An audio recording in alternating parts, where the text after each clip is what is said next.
and by telling them that your life has purpose, your life has a meaning, by telling them what? That you will be risen once again, and that you're going to be answerable in front of Allah Almighty. But of course, we have that question that, is it actually there? Like, how can we force ourselves to believe that this is actually going to be a thing? Like, I'm actually going to come back to life and be alive again. So Allah Almighty in verse 29, He gives a very interesting argument. He says that كَيْفَ تَكْفُرُونَ بِاللَّهِ, how can you disbelieve in Allah? وَكُنْتُمْ أَمْوَاتًا, when you were without life. فَأَحْيَاكُمْ, then He gave you life. ثُمَّ يُمِيتُكُمْ ثُمَّ يُحْيِيكُمْ, then He will give you death again, and then He will restore you to life. ثُمَّ إِلَيْهِ تُرْجَعُونَ, and to Him you shall be made to return. So Allah in this verse is actually giving an argument that, take a look at your own life. Look at the miracle of your own self, how you came into this world. We were literally nothing. There was no semblance of us. There was no sign of us. There was no prediction. But out of nowhere, we just sort of showed up. And this is the forte of Allah Almighty, to bring something from nothing. This is how the universe started as well. And this is actually how we started as well. Our own creation is a small example of the creation of the universe. And Allah Almighty is saying that I was able to do this, right? Don't you think that I can bring you back to life again? So we shouldn't doubt the power of Allah Almighty, that He has it within Himself to bring ourselves back to life. And when we believe, when we have a solid belief in the hereafter, it gives us meaning and purpose in our life. When we know that there is a deadline, then it means that everything that we do has a purpose. We're not just randomly, aimlessly living our lives. Everybody wants to feel that there is purpose to their lives and that what we do matters. That afterlife, that hereafter, we live our lives in the unseen. It's a challenging to worship Allah Almighty. It's a challenge to carry out His commandments because we can't really see the results. Sometimes you have to wait a long time to have your prayers accepted, for example. But that belief in or if we're going through a difficulty, we have to face years of patience. But the afterlife convinces us and consoles us that everything has a purpose and that nothing will be left to go to waste in this journey of life. Yeah, that concept of the hereafter, it's so important when it comes to having something that a person is like looking forward to. Because even, people who die for their country, the second they die, they leave this world behind. And all those things, like the borders that country that they fought for and died for that were just made a couple of hundred years ago, the second they leave this world is gone forever. So a lot of the causes that people die for, the second they leave this world is gone forever. So we can imagine that, like when a person has belief and a realization and understanding that there's a hereafter, that gives a whole different purpose to life, that is, gives a person that they're really willing to give their life for. And also when it comes to the punishment of the hereafter, in this world, we can only punish a criminal up to a certain point. The furthest we can go is a death penalty, which can just punish somebody for one murder. But understanding of the hereafter is what puts that accountability, where we're reminded that we can't just get away with whatever we're going to do, that there's going to be an ultimate accountability that's exactly proportional to whatever wrong actions we do in this world. A lot of good points mentioned there, Jazakallah.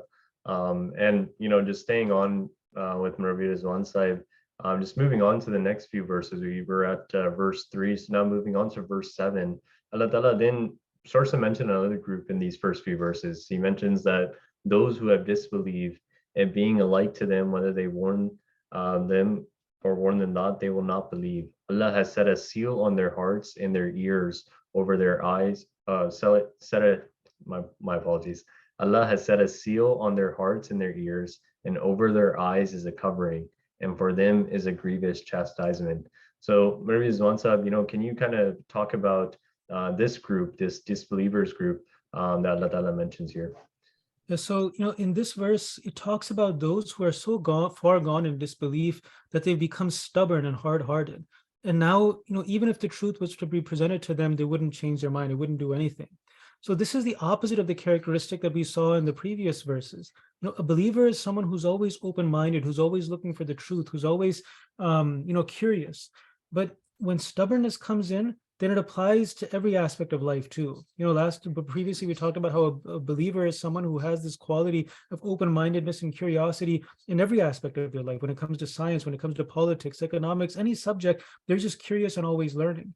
But this quality that the Quran describes of disbelievers, we can see it in their different aspects of life as well. For example, in our country right now, politics has become so polarized, and you'll see different types of people. Some people have nuance. They're open to the ideas of people they disagree with. They are looking for the truth.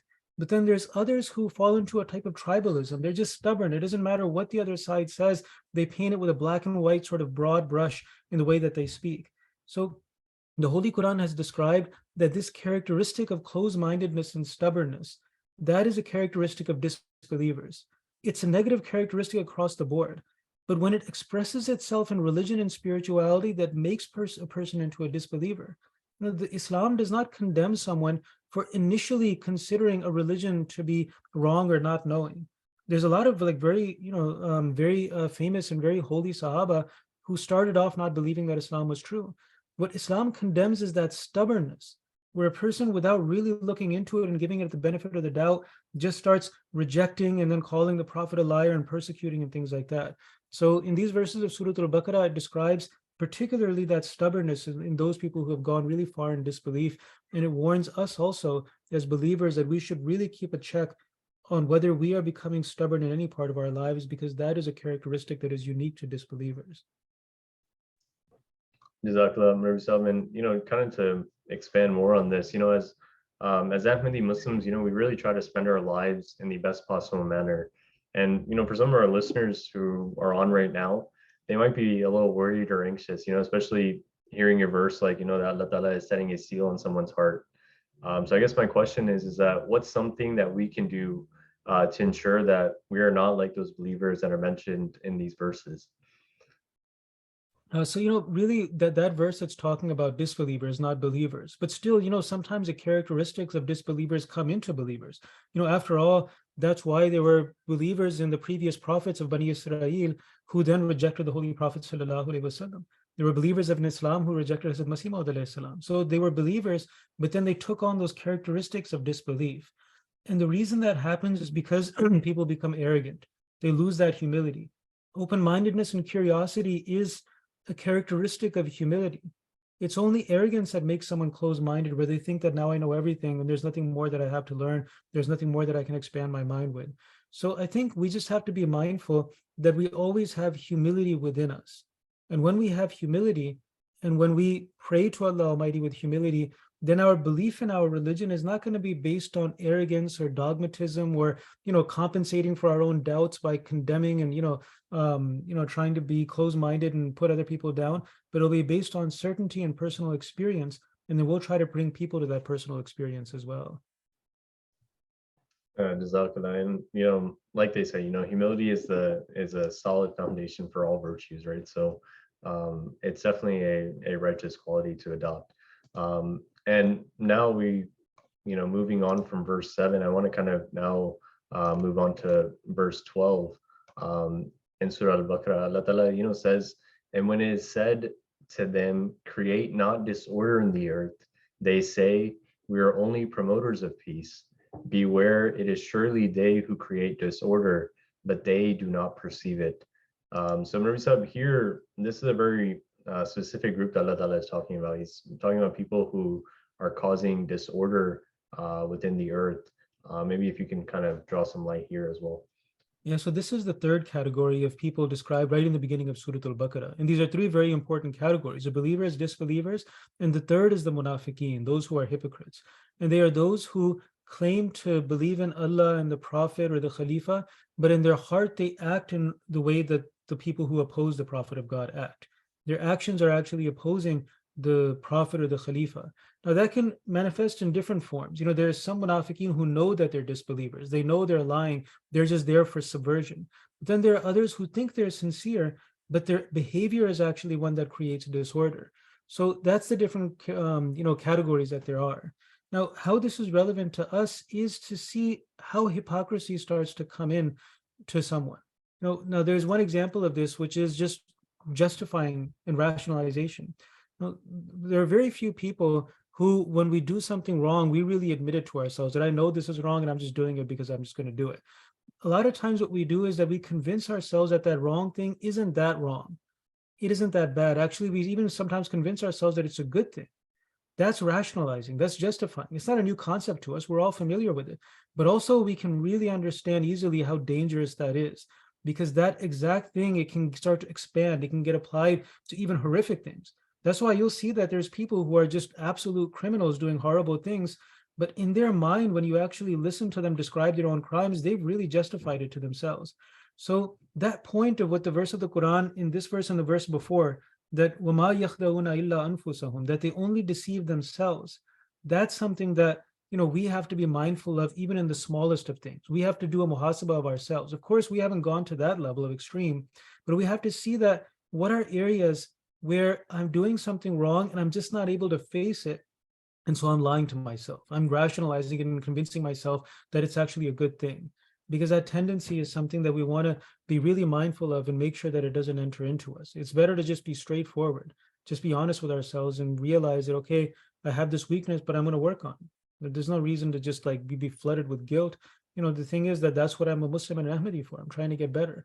So that's one quality that, we want to try to, characteristic that we want to avoid. And that's the little things we can try to keep an eye on to avoid. So before I ask my next question, I want to remind the audience that feel free, this is an open discussion, so feel free to put any of your questions in the chat box. So far, you can even follow along with us. We've covered verse 3, 7, 12, and 29. Our Murabiyan have graciously given us commentary on so far. So feel free to, again, follow along as well at home with Surah Al-Baqarah with us. Again, just staying on this topic of munafiqeen, Rabbi Rizwan Sahib, our Jamaat is unique. We're united at the hand of the Khalifa. And, every community, I believe, has people who cause disorder to some extent, even in our divinely guided community, unfortunately. So my question is that, is there really any responsibility upon the members of the community to stop disorder from occurring? Yeah, definitely. I mean, it's a necessary responsibility, because the thing is that those who are munafiqeen, they do more damage to a community than even the disbelievers do. So anyone who has a love for that movement that God Almighty has started has to do everything that they can to protect it. We can't close our eyes to it. So being in the same way that we're very mindful of the actions and the plans of our enemies against us, we also have to be very mindful of the activities of our internal enemies against us as well. And there we judge people by their actions. We don't judge people by their intentions, by our speculations or assumptions about their intentions. No, we only look at actions. And the action that we do is that we have to keep the Jamaat, the Khalifa and the Jamaat, informed of the activities of munafiqeen. Because the thing is that munafiqat is something that is in contradiction with itself. It's where a person knows what he's doing is wrong. That's why he tries to hide it. When you know you're doing something wrong, then you're bold about it. I mean, when you know you're doing something right. In fact, even disbelievers who are doing wrong things, when they're convinced that those wrong things are right, they're at least bold about it. We can respect that. They'll come straight up and tell you that we think you're wajibul qatl, we think that you should be killed. That's wrong, that's really horrific, but at least you can respect that they're straightforward and they have a spine about it. So the thing is with munafiqeen is that they are fundamentally different from both believers and disbelievers, that they have this cowardice within them, that they're always afraid, and their maneuvers, their strategies, it always involves this kind of sneakiness, this underhandedness. So calling it out when we see it, either calling it out to the person or informing the Khalifa and the Jamaat so that pattern of behavior is documented, that's the best way to oppose munafiqat, because it's a behavior that's so shameful that as soon as you put light on it, then it scurries back into the darkness. Yeah, and we kind of got an interesting question where we saw in the chat box. It's asking that how can we stop ourselves from becoming a munafiq? And I know that you mentioned a little bit about having some sneakiness, but is it something that within ourselves that we can maybe clearly identify whether we're heading down that path or not? This one sincere Sahabi once came to the Prophet ﷺ saying that I think I'm a munafiq. But the Prophet ﷺ reassured him. He said that what you're talking about is just the natural of how a person just goes up and down in their faith. We don't feel the same all the time. Munafiqat is where a person is actually doing treachery. That's basically what it is. It's where we've given our love and our allegiance and acceptance to the Khalifa, but then behind his back, we're talking badly about him. If we have a problem, we should write to him directly. We should have that level of trust. So munafiqat is that falsehood and that treachery. And it's not something that just happens really unintentionally. It happens because it is a fundamental, dysfunction in that relationship between two people. So we shouldn't really make negative assumptions about ourselves that if we see a certain weakness, we think that, oh, now I'm becoming a munafiq. And in fact, it's a sign of righteousness, where even the Sahaba, when they saw any weakness in themselves, they thought that, oh no, am I becoming a hypocrite? Is that hypocrisy? So I would say that generally we should have a positive opinion of ourselves. If we have weaknesses, we should just try to improve them, but we shouldn't label it as hypocrisy or munafiqat. Munafiqat is only if we see that, God forbid, there is actual treachery that is coming into us, where we are involving ourselves in subversion. If a person wants to oppose a group or a community, they can step outside that community and oppose it all they want. Nothing wrong with it. But when a person stays within it and then sneakily subverts it and opposes it, that's munafiqat. So when a person is a munafiq, then they're 100% doing something wrong. And even if they rationalize it, when they're confronted, they know they're doing something that's wrong. So usually, a sincere believer doesn't have to, worry about that, where they're thinking that maybe I'm a munafiq or not. No, usually it's not the case at all. Rabbi Al-Sab, we've been talking about a lot of heavy topics, disbelievers, munafiqeen. So, definitely don't want to put too much burden on our listeners. So maybe you can lighten that burden and give us a lighter verse from Surah Al-Baqarah that we can talk about now.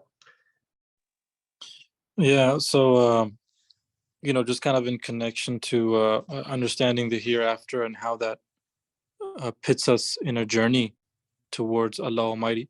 And in this journey, we have difficulties. We all have ups and downs in our attempts.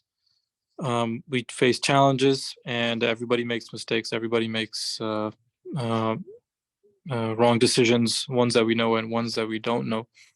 But part of this journey is letting go and putting things behind us in our past, and letting go of things that hold us back from tapping into our true spiritual potential and recognizing Allah Almighty, which is really just our goal at the end of the day. And I want to bring in a verse that interestingly might not apply to this idea, but it does in a roundabout way. And this is that famous verse of abrogation where Allah Almighty says in Surah Al-Baqarah, verse 107, that whatever sign we abrogate or cause to be forgotten, we bring one better than that or the like thereof. Do you not know that Allah has the power to do all that He wills? So the context is that now a new teaching has come in, and this is being addressed to the Jewish people who are being told, Allah Almighty, before this verse, this is verse 107, He basically lists out that you've done this wrong, and you've been unthankful in this way and that way, etc. And says that now their teaching has to be replaced, and they're being updated with now Islam that has come into the picture. Now, if we think about it from the perspective of a Jewish individual at that time, right? The Jewish people have already centuries of history. They have their scholastic traditions, they have their rituals, they have their religious traditions, and just how we have aspects of our Islamic culture that give us stability, they give us identity. In the same way, they had the same thing as well. So what they are basically being told that this centuries of tradition that you have is now coming to an end. It's now finished. Now you can imagine their reaction. They get a bit upset that how can all this be useless? We have to let go of this. And this verse is actually a verse of hope. Allah Almighty is consoling them and telling them that nothing really is coming to an end. You're getting something better in return. Yes, you're letting go of the previous teaching, but now you're getting something better. In that same light, in our lives, we have just how the Jewish people, have to let go of something inferior now for something superior. We have to do this throughout our lives as well, where we have to learn how to let go of things that hold us back from purifying ourselves and recognizing Allah Almighty. And it can be difficult and painful to do those things because of emotional attachment or just habits that we've built over years. But we have to recognize that Allah will always replace that with something that is better. And if we do it with sincerity, that we're doing this for the sake of Allah Almighty, then that effort won't be wasted. For example, a lot of us have probably been through this. The older that we get, the more serious that we get, maybe we want to work on ourselves. You have to let go of people in your life. There are people that are holding you back, people whose dialogue or the way that they are, they're just not feeding into your desire to be a better spiritual person. Maybe you have some toxic people in your life. And we have to take that step where we have to let go of them. That can be a bit damaging. That person is a part of our lives, and we think they'll be hurt. That we might feel a bit cold-blooded. But from this verse, we can have that hope that we have to let go of something so that we can replace it with something better, right? Surround us with people that can actually uplift us, and not around people that lower our dignity or lower our ability to recognize Allah Almighty. Some of us, in just the air of frankness, we might be caught up in relationships of an un-Islamic nature. Those are difficult to let go of. Many of us want to get out of that rut. We want to improve ourselves, but there's a lot of emotional baggage, and it's okay to admit that, because it's those relationships can last long. And when we want to move on from that kind of that baggage that we have, it can feel painful that we have to let go of this. But again, we are letting go of something inferior for something superior. And we should have that hope that if we do it for the sake of Allah Almighty, then Allah Ta'ala will bring something better in that place. And He will make up for this loss that we might feel. So this goes with any sort of bad habits and changes that we want to go. It's tough to change a habit. It's irritating. It's annoying. It feels like you're killing a part of yourself. And you think, what's the point? Is this really going to matter? But this verse of abrogation, Allah Ta'ala says that when it's time to let go of something that's just not for your development, then Allah will bring something better in its place. Exactly. And staying on the plight of the Jewish people that is mentioned in Surah Al-Baqarah, another, if you look at verse 50 in Surah Al-Baqarah, it says, "Remember the time when we delivered you from Pharaoh's people, who afflicted you with grievous torment, slaying your sons and sparing your women, and that there is a great trial from your Lord." If you can kind of expand on what the kind of what the importance of this verse is, and what Allah Ta'ala is really providing in this verse to us. Yeah, so we have an individual responsibility and an individual journey as well, as mentioned in the last verse. But then also as a people, as a united group of individuals, as a community, as a Jamaat, we also have a responsibility as well. And if we don't tap into that, then there are negative consequences. And this verse over here is interesting, where Allah Almighty says that the people of Pharaoh, one of the ways that they oppressed and suppressed and tormented the Jewish people was that they slayed their sons and they kept their women alive. Now, why is this being mentioned? What is the benefit of slaying the sons, right? That is basically a figurative way of saying that the people of Pharaoh killed off the masculinity, because that's what you're doing. You're killing off the sons. Now, why are they doing this? Why are they killing off the masculinity in a group of people? This is the part where we have to be a little bit not worry about being politically incorrect, and understand that Allah Almighty has generally created human beings as male or female. And generally, there are temperaments and a natural state of being that men generally will be, and that women generally will be as well. And what we see, not only just in our world today, throughout the thousands of years of human civilization history, that men have generally been the leaders, not because they're dictators or they want to control power. That's just the natural spectrum of human behavior, where males generally end up in that leadership position. And they're the ones that often spark and cause revolutions. Men are the ones that are fighting the armies. Men are the ones in the police and the military, etc., firemen. So when they wanted to kill their sons, they wanted to make sure that they never rise up as a people, because they know if they killed off their masculinity, then that could never happen. A group of men cannot get together and sort of, men, of course, have that aggressiveness inside of them as well. And when they take that away, then they know that they could forever keep them suppressed. And this teaches us, and nowadays, this masculinity of ours, this natural inherent sort of ability in men that we can channel to become great spiritual beings, is being killed off in society as well by the distractions that we have. And it blunts our ability. And we should think from a Khuddamul Ahmadiyya perspective, as a Khadim, the power that we have to actually create revolution and change as long as we tap into the nature that Allah Almighty has made us. He's given us a certain aggressiveness, a certain focus, and a certain desire to just sort of make sure that things are taken care of and controlled. But that has to be channeled properly. But now it's being blunted because our spirituality is under attack. Some of the things that suppress us from tapping into this natural ability that Allah has given us, number one is pornography. And we have to be very frank and open about this because it is a problem and it is an issue. And it is not often addressed because it is a very widespread issue. It is, perhaps the most quickest and vicious killer of spirituality. Allah Ta'ala has labeled men as Khuddam, to be protectors and preservers in society. Yet when we do this, when we indulge in this, horrendous act, you completely degrade women, you completely tear them down, and you are actually a live abuser because we are reducing their status to nothing but an object, making them less than a human being. So if this is, something that we're involved in, we have to know that with our own hands, we are actually crumbling society because we're not allowing men to properly stand up and be the protectors and the preservers that they're supposed to be. Vain desires like video games, etc. These can waste our time where we can actually put that into focus in learning, in studying, in becoming better people, in standing for justice in society, being a good father, being a good husband. When we don't fulfill that natural desire inside of us, again, that Allah Ta'ala has placed in men to be a protector, to be a caretaker, to be a maintainer, then as a whole, what happens is that our community, it just stays suppressed. It can never really break out and create that change.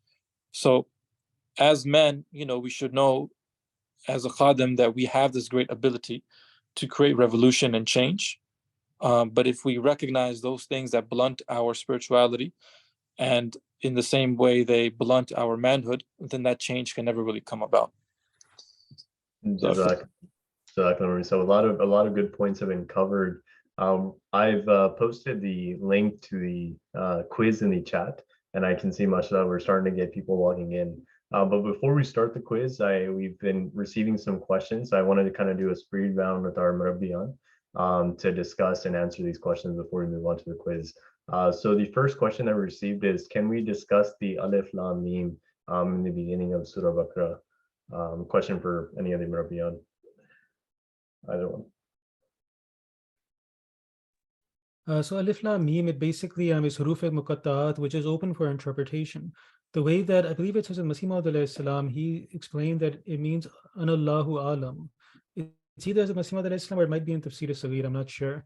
But basically it represents that Allah Almighty is the all-knowing. And this emphasis is there in these first set of chapters in the Holy Qur'an because they have emphasis on knowledge. This Alif Lam Mim, it goes through, I think, all the way to Surah Tawbah. And then in Surah Hud, it changes to Alif Lam Ra. I am Anallahu Ara, that I am Allah and I see everything. So there, the theme changes. And even if the huruf muqatta'at were not there, when we look at the Holy Quran as a whole, we can see a very clear shift in theme, that in those first 9 chapters, the focus is on teachings, is on commandments. And so that aspect of Allah Almighty's knowledge and being all-knowing, that's the point that's emphasized. That's an attribute of Allah Ta'ala that is manifest, that's being shown in its glory. Then from chapter 10 to the next set of chapters, the focus is now on illustrating those teachings with different points, with different stories, basically, narrations of prophets from the past, which bear as an analogy on the life of the Holy Prophet Sallallahu Alaihi Wasallam. So that Alif Lam Mim in the beginning of Surah Al-Baqarah, it establishes a sort of theme. What Hazrat Muslim Maud Radhiyallahu Anhu explained is that it's kind of like the name for a set of chapters. And that whole set of chapters, those first 9 chapters, that's the name for that set of the first 9 chapters. Exactly. So the next question is, if we see someone who claims to be a sincere Ahmadi and prays 5 times a day and also offers tahajjud, but does not make an effort to do haqqul ibad, is he a munafiq?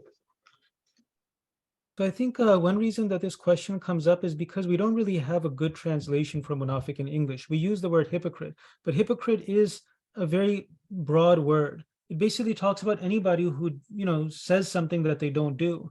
And just because somebody preaches, but they don't practice, doesn't really make them a munafiq in that sense of what the Quran, that religious terminology, that Arabic word is describing. So like I mentioned before, munafiq, it includes the meaning of treachery. That's a point that we should have in mind, that that's the seriousness of the crime when it comes to when we do munafiqat against our country. A munafiq against their country is someone who is guilty of subversion, who acts against the interests of their country and undermines it, for example. Or a person could be a munafiq in not the religious sense, but in that broad sense, against any organization that they're a part of, even against their own family, someone who acts against their family and helps others from outside to undermine their own tribe or their own family or anything. That's also that type of treachery. So munafiqat is the word hypocrisy and hypocrite is limited in that sense, but I think the way we can best convey it in English is that it is hypocrisy coupled with treachery. So a person who just has certain weaknesses in their faith, that's not that doesn't come under that category. We can't, first of all, we shouldn't, we should not be trigger happy with that word in general, but also, if somebody just has weaknesses, then that applies to us as well. That applies to all of us as sincere believers. Next question is, how do we return to Allah after systemic injustice and trauma? And Rabi al-Islam, I think this was after some of the verses that you presented. Sorry. Look, whatever we go through in life, one thing is to kind of reckon with our emotions and our feelings. That's the first step, is to understand that we can never truly suppress anything. Nothing vanishes actually from our memory. We can never really truly forget. So one thing is to, in sort of an odd way, embrace the fact that damage has been done, because when you do that, then those true emotions of having that pain and having that angst inside of you come out. And we need an outlet for that. If we hold it in, then that's going to lead to a lot of sort of mental health issues. If you just leave it cooked up in your head and you're just passed around in your thoughts. This is why Allah Almighty is the greatest sort of mercy and blessing of all. And Allah Ta'ala says, "Allah bi dhikrillahi tatma'innul qulub." So we first need to take that angst that we feel for whatever wrong has been done to us and just cry and present it in front of Allah Almighty. Don't pretend that it hasn't happened to you. Don't pretend that you're not damaged. We should pour that very simply in front of Allah Almighty and literally talk to Him, that I feel like this and I feel like that, and this has happened and that has happened. It's done this to me, it's done that to me, and that I need your help. And various prayers of the Holy Prophet ﷺ. If you look at some of the prayers that he offered, then you can tell that he was in a lot of pain as well. He felt a lot of that angst because of the pain and the injustices that he saw as well. So, and even in the Holy Qur'an, we have the example of Hazrat Yunus alayhi salam as well, who said that innama ashku bathi wa huzni lillah, that my crying and my complaining is only for Allah Almighty. So letting out that angst in that form of anguish in front of Allah Almighty is something that we have to do as well, right? It's okay to cry and let those out. Our own prophets, our own leaders and guide that Allah has given us, they did that as well. But in addition to this, of course, I'm not an expert in this as well, but professional help should be sought as well if it is reaching an extreme. And there's various resources in the Jamaat as well available, where you can talk to counselors, you can talk to therapists as well. And last question from the chat box is, do we have to read the Holy Quran in Arabic, or is it okay to read the English translation? And then they also ask that, is it okay to just listen to the Arabic recitation only instead?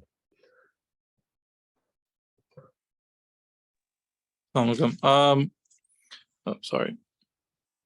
Ideally, we should try to read the Holy Quran in Arabic, and the reason is because Allah Ta'ala specifically chose the Arabic language to send to reveal the Holy Quran in. He didn't send it in Arabic because, well, Muhammad happens to be an Arab, and well, we just got to do it in Arabic now. He specifically used this language, al-Sina, the mother of all languages, because he deemed it fit to be the best language in order to provide his message. So the Arabic language has a very special place in our hearts and in Islam, because Allah specifically chose this language to spread his message.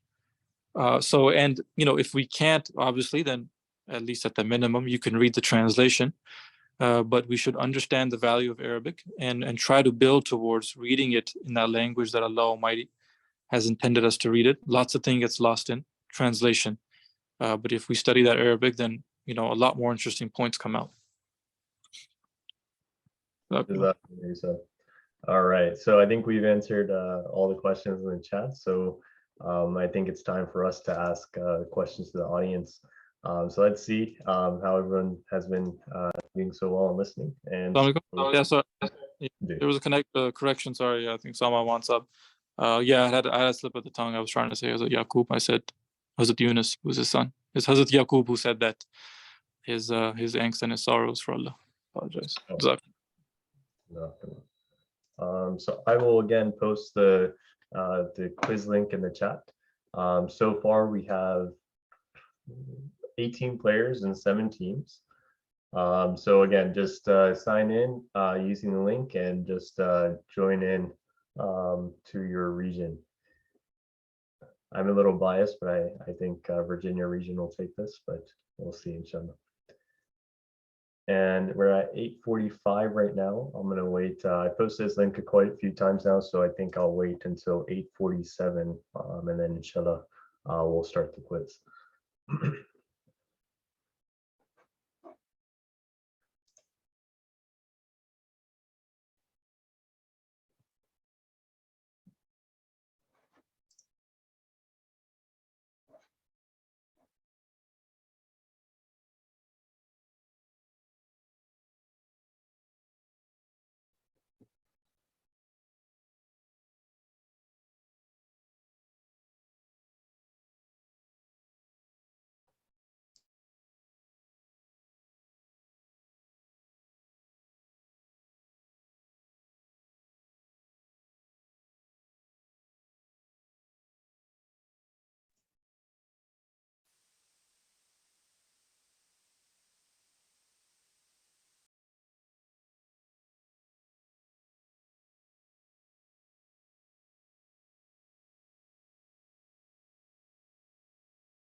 All right, 30 seconds more, and then we're starting the quiz. So anyone who's left to join, please. I know we're still kind of trickling in a little bit, but 30 seconds, and then we'll start the quiz.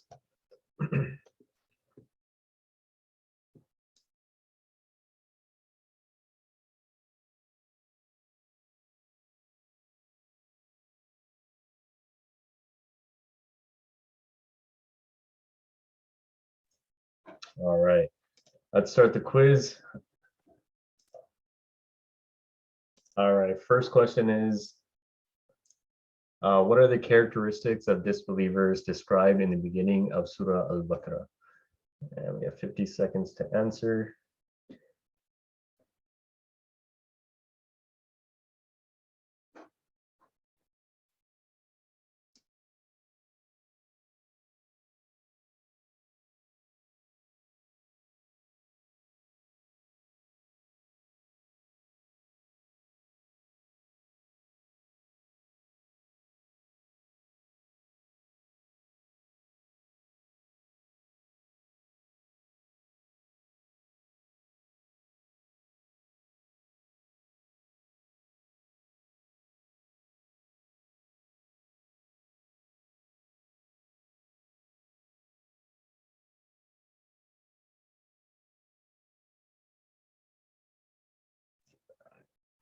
All right, let's see. All right, majority of us looks like got it right. About 7 people haven't. All right, let's keep moving on. Right now, Mukami's in first place. Keep on moving on for the sake of time. What are the characteristics of hypocrites described in the beginning of Surah Al-Baqarah? The first option is they would deceive people, and essentially those who believe, and they deceive none but. They will find peace in being with the disbelievers. They would deceive Allah and those who believe, and they deceive none but themselves. The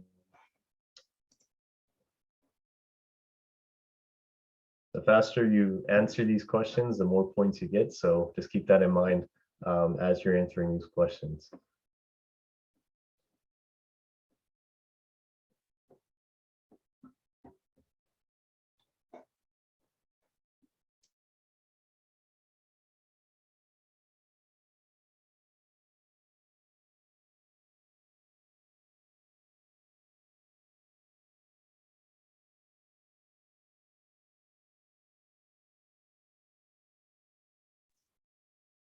All right, time's up. Oh, looks like we got quite a few people wrong on that one. And so let's see what our leaderboard is looking like now. Mukami region fell down to 4th place, and East region is now 1st. All right, move on to next question. When Allah says he will bring a better teaching after abrogating the one before, who is he referring to in context of these verses? The Christians, the Latter-day Muslims, and the Jewish people. Keep in mind, we got the faster you answer this question, the more points you get.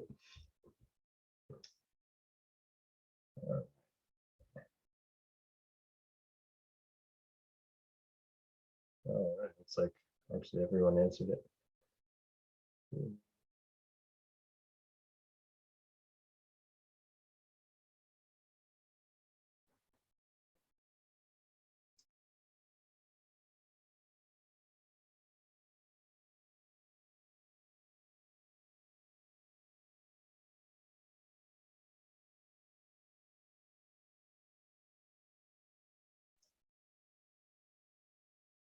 All right, let's see.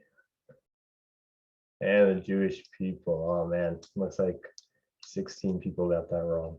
All right, let's see what our leaderboard is like. East region is still on top, followed by New York Metro and then Mukami.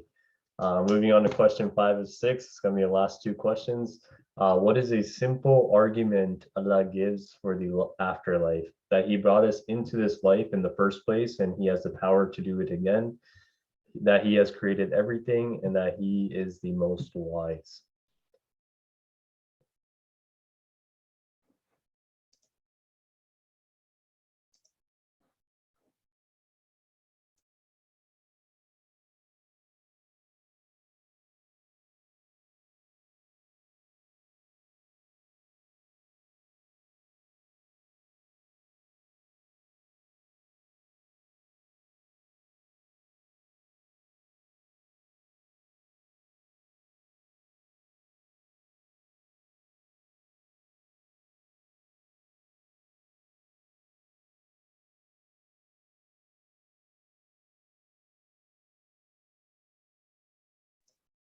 All right, let's see who got this one.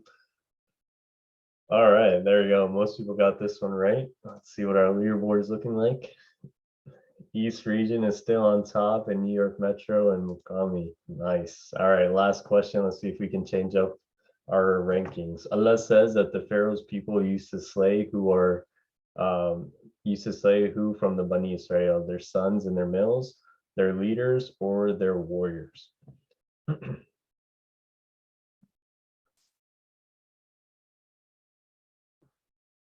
Last question.